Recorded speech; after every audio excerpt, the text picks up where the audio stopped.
Johnavy earned the right to drive it there.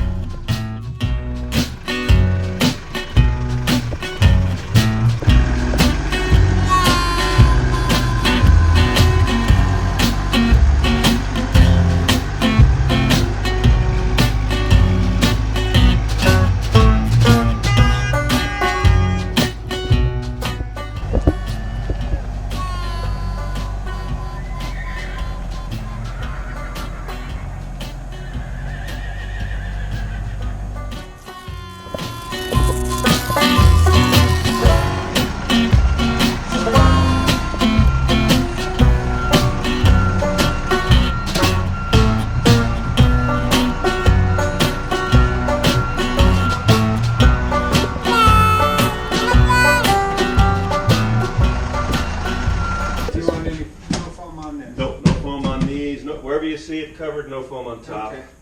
Because what we got, you got all the vehicle, all the running lights and stuff, and I wanted future access. Do that. We boxed out an area for the running lights. Okay. And you can see I stuffed insulation over spots where I might want to pull a running light wire, so foam can go over that. Okay. And what I guess filling in these wheel boxes. Yeah. Be flat. Yeah, just fill it all the way up. Yep. And then I think probably Just down in that drop crack, in there yeah. as much as you can. Yeah, it goes down. This is another conduit? That's another spot where, we're just kind of blocking Just it. foam around Just it. foam around it, yeah. No problem. Well, it looks like everything's. We pushed it all back, taped it back, trying to You get guys it got it tight, and that's good. to get the warehouse to a certain. Luckily, right now the temperature came back. I was really worried that we missed a window. Well, we'll stay. This will stay 55 in here all the time. Yeah. But what we don't want to do, if this was outside and we put a heater in here, get condensation. Exactly. On the metal, and then you got. I've seen people do that. Just the descriptions of people doing that, heating the inside, and then you got condensation stuck behind the foam. Yeah, it doesn't react well. Yeah. So the other thing too is, once we do get it foamed, we want to let it sit for at least 24 hours. Oh, no rush. We're in no rush. Yeah. There's no rush here. We just want to make sure the foam's 100% cured before you go bouncing down the road. It took so long to get it here, and now we just want a perfect foam job whenever it takes. They're here for the winter. We're going to be working on the bus throughout the whole winter. Yeah. So once it's insulated, that means we can put it here.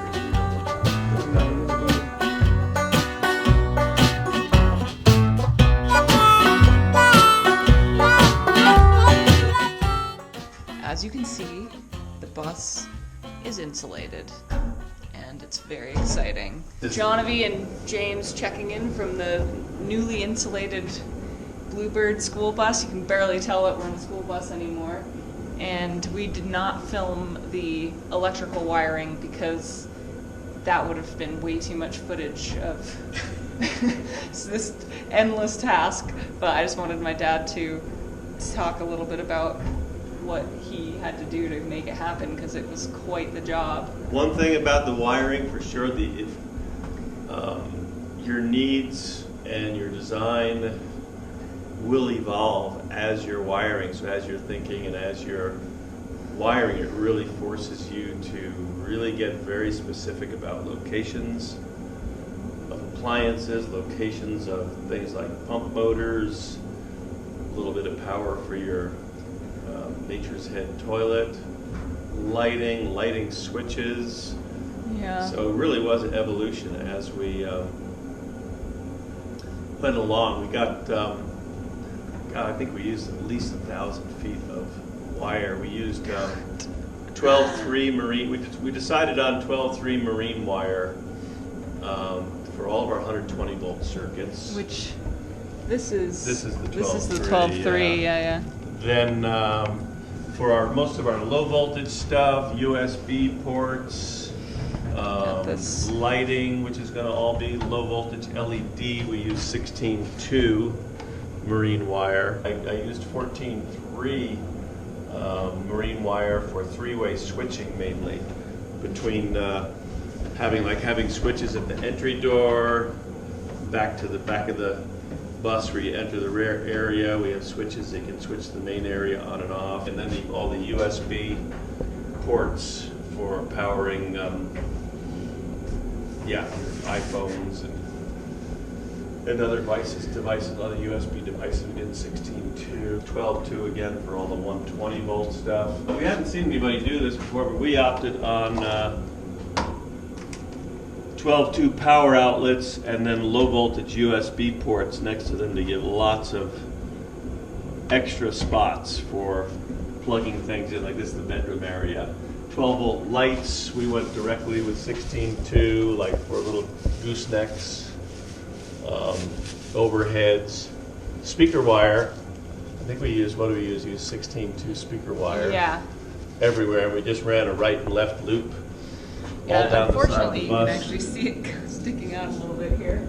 Yeah, it's all right though, because we'll, Yeah. as we go to nail up our plywood and roofing material, you actually see, you know where the wood is, so we'll be able to screw carefully. Right to And the I wood. took lots of pictures before it got insulated. One of the major things that we did was recommended by a friend. One thing we had decided to do, we replaced all the exterior lights on the bus.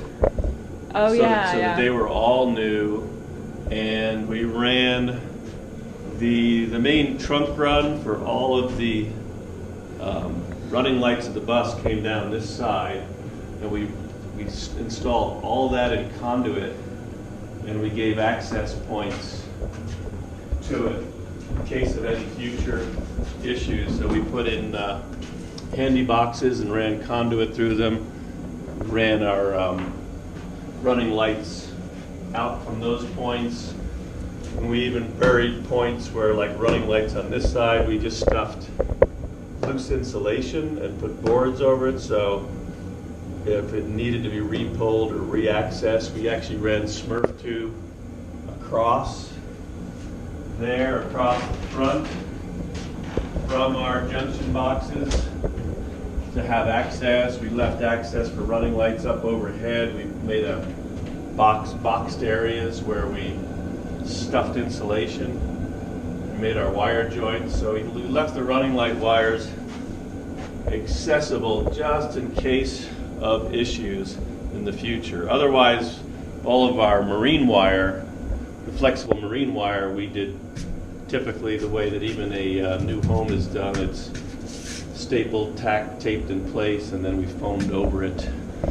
Definitely ran, I wouldn't say excessive, but just as you wire, you keep thinking, you keep adding for the future. Like we didn't know what type of cooktop we were going to have, so we went ahead and ran, 120 volt circuit there. We ran a 120 volt circuit for countertop outlets, and they can be extended into a wall that'll come here. These are all tails that'll go into the walls as we put them up. It did take some time and a lot of head scratching. It took all the knowledge from house wiring, but then you got to add in all the low voltage uses. Let's kind of go through them again. Yeah. Nature's Head toilet required a little power. I ran a dedicated run over for the water pump. The water tanks will be behind the wheel wells. We're going to have a 100-gallon water tank behind each wheel well. But I ran a dedicated line for power for the pumps. We ran power for low voltage power. And this I think I ran in 12.2 or 14.3, or 12.3 or 14.2, I forget which, but these are for warming mats. They now make low voltage warming mats that you could put underneath your water tanks.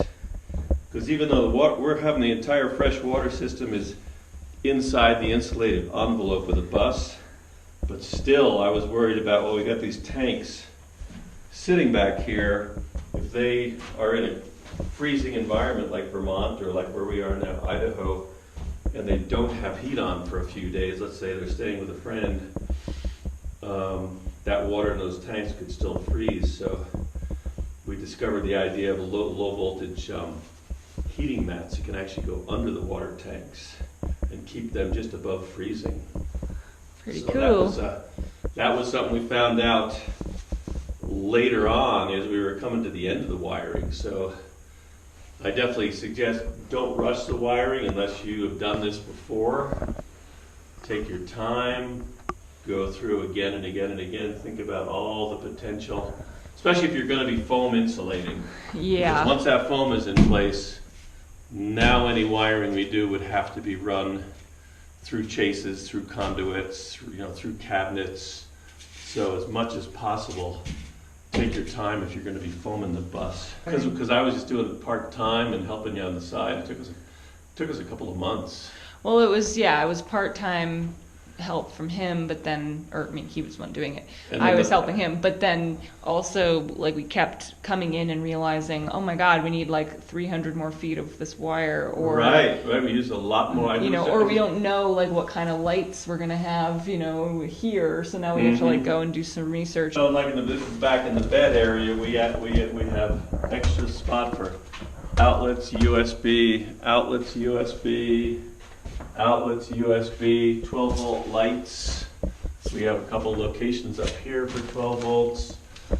And then we also had a couple of runs to the back here for a future split AC unit.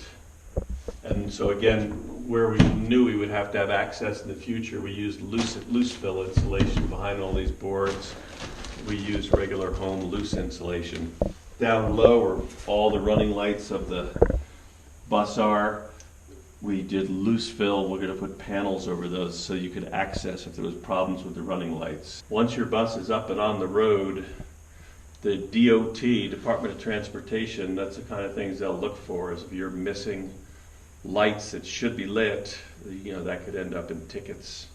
When you come back to the internal power wiring for everything in the bus, we'll have a utility closet here with the panels and solar controllers and the inverter, batteries underneath. And if we had to add wiring, we still could at this point. You could still go down through the floor or come across underneath. So wiring could still be added if there was something we forgot.